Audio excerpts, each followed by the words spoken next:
দোস্তে আমি তো একটা ভুল করে ফেলছি। মানে? জাহিদ ভাই অনেক ভালো ছেলে, আমি ওনাকে ভুল বুঝছিলাম। আসলে লতা তো ওনার আপন চাচাতো বোন, একদম বন্ধুর মতো সে। জাহিদ ভাই তোকে সত্যি অনেক ভালোবাসে রে। সেদিন আমি ওভাবে দেখে তোকে উল্টাপাল্টা অনেক কিছু বলছি। দেখ, সম্পর্কের মধ্যে তো ভুল বোঝাবুঝি হয় বল। তুই পরে জাহিদ ভাইয়ের সাথে কথা বলছিলি? না। তুই এক কাজ কর, তুই জাহিদ ভাইকে এখন একটা ফোন দে।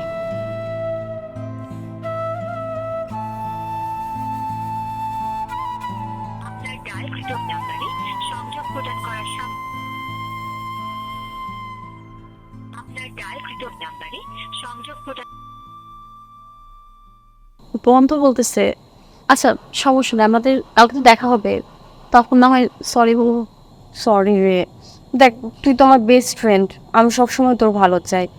তুই ওনাকে এত ভালোবাসিস, তাই ওনার প্রতি একটা ট্রাস্ট ইস্যু চলে আসছিল।